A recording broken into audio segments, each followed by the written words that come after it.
Best leg and good morning, my students. Well, I have uploaded two videos, one prose lesson, my childhood, which was based on Dr. Abdul Kalam, and the poem lesson, The Road Not Taken by Robert Frost. I'm sure you have gone through these two videos. Okay, now today I'm here to teach one language part, that is active and passive, because in your prose lesson, there is one activity where you have to do active and passive. Okay, so today I'm going to teach about active and passive. Actually, the grammar should not be taught in with isolation. It should be taught in contextualized. But just to make the concept clear, I'm just going to go, what should I say, into the details of active and passive. And by studying this active and passive, I'm sure you can do the exercises more easily.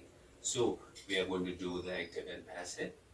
Okay, now let us talk about active and passive.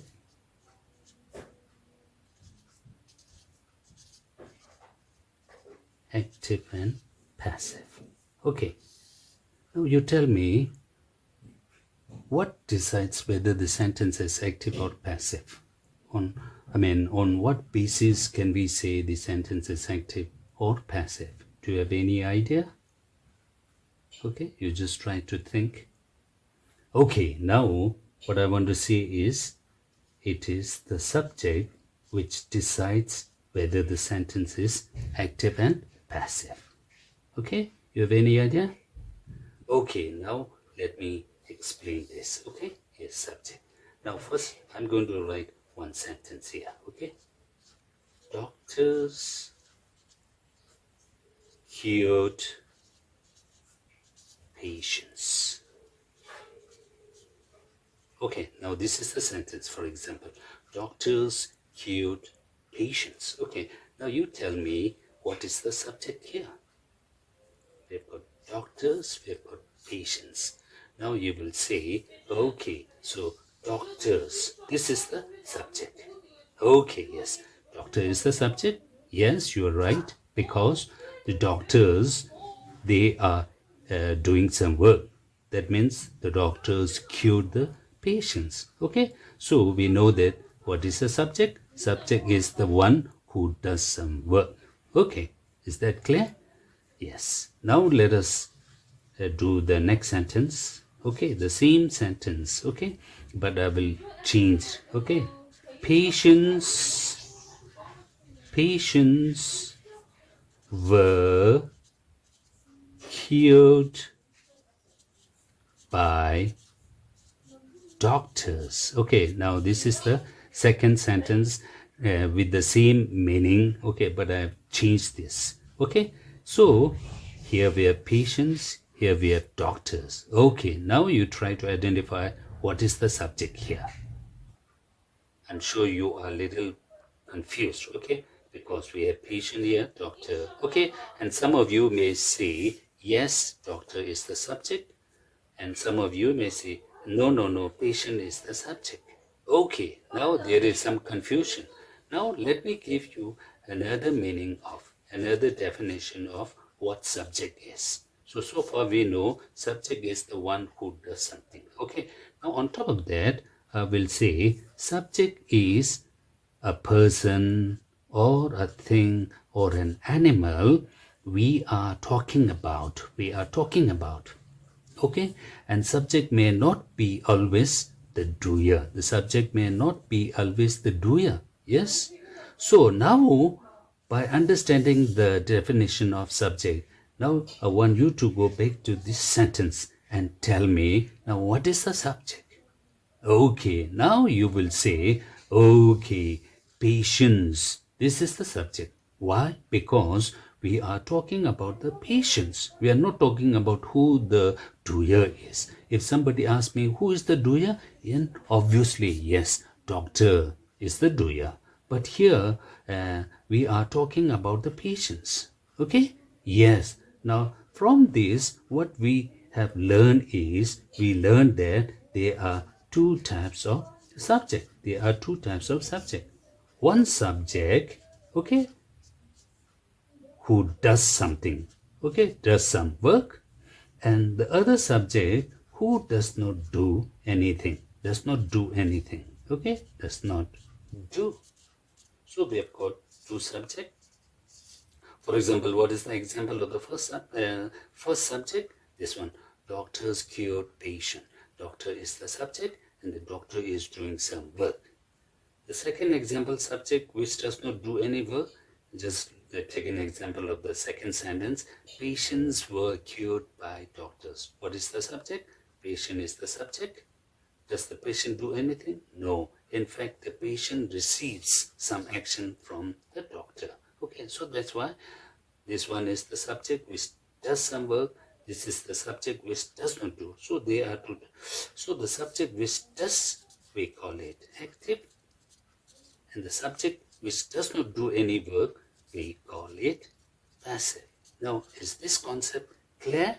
Now, once you have this concept clear, now you can easily identify whether the sentence is active or passive. Now, let me give you an example. Okay? Yes. Dawa eats Momo. Okay. Now, identify the subject here. Okay, yes, Dawa is the subject. Okay, is Dawa doing anything? Yes, Dawa. What does he do? Dawa eats. Now, what type of sentence is this? This is active. Why this is active? Because the subject is doing some work. Okay, yes. Now, let me write the other sentence. Momo is eaten by Dawa. Okay, now you tell me what is the subject here? Okay, Momo. Momo is the subject. Is Momo doing anything? No, Momo is not doing anything. In fact, Momo receives some action from Dawa. So that is eaten. Okay, so Momo is eaten by Dawa. Doer is the Dawa. Okay, if somebody asks who is the doer, of course Dawa is the doer. But the subject is Momo. Why subject is Momo? Because we are talking about Momo. Okay, yes. So this sentence is called passive. Why this is called passive? Because the subject Momo is not doing anything. Did you understand? Okay, now this is just a brief introduction about the active and passive. Okay, now here is an exercise. Okay, the first exercise is you have to identify which sentence is active and which sentence is passive. Okay, now in order to identify the sentences, what is important is it is important for us to identify the subject. Okay, we have to identify the subject. Now the first sentence, Mr. Iyer invited Dr. Kalam. Okay, Mr. Iyer invited Dr. Kalam. So we are talking about Mr. Iyer. So this is the subject. Is Mr. Iyer doing something? Yes, Mr. Iyer inviting. Okay, so what type of sentence is this? This is active sentence because the subject is doing something. Now move on to the next one. Seeds were collected by Dr. Kalam. Okay, now what is the subject? We have got seeds and we have got Dr. Kalam. So we are talking about seed. So this is our subject. Now is the seed doing some work? No, the seed is not doing anything. Our subject is not doing anything. In fact, the doer is Kalam. How can we identify the doer? We can get some idea about who the doer is because we can make the use of the by. So whenever we have by, so we have to know that the doer is here. Okay, so the doer is Kalam. Okay, the subject is seed. So seeds were collected. Now this is passive because the seeds is not doing any work. Okay, yes.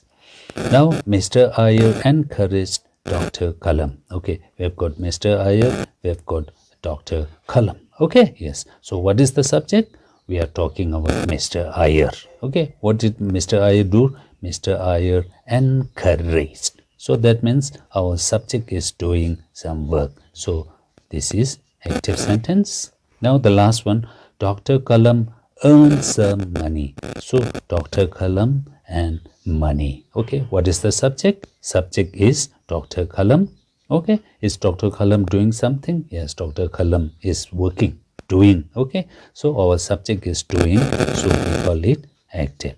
So what should I say? This is the example of active and passive. Now it is easy for us to see which sentence is passive because we just look for the word. Whenever there is the word by, we most of the time the sentence is passive because the doer is at the end, isn't it? So this is passive sentence. So here we are able to identify the which is active and passive. Now let us move on to the next exercise. Okay, now here are some exercises for you. I want you to identify active and passive sentences. Okay? Yes. Now, in order to identify whether the sentence is active or passive, we have to first identify the subject and then see whether the subject is doing some work or not. Okay? Yes. The first one, Mr. Iyer encouraged Dr. Kalam. You remember Mr. Iyer, Subramania Iyer is Dr. Kalam's teacher, isn't it? So Mr. Iyer encouraged Dr. Kalam. Okay, so what is the subject? Subject is Mr. Iyer. So see whether the subject is doing some work or not. If the subject is doing some work, we write active. If the subject is not doing any work, you write passive. Okay, yes. And next, Dr. Kalam was invited by his teacher. So what is the subject? Subject is Dr. Kalam. He earned some money. Who is the subject? He is the subject. The tamarind seeds were sold by Dr. Kalam. What is the subject? The tamarind seed. Okay. Now once you identify the subject, you check whether the subject is doing some work or not. Okay. Yes. So you write whether it is A or P. You write whether it is A or P, active or passive. You write whether it is active or passive. Now once you have done this, now you can also do the exercises from your textbook. Okay. Yes.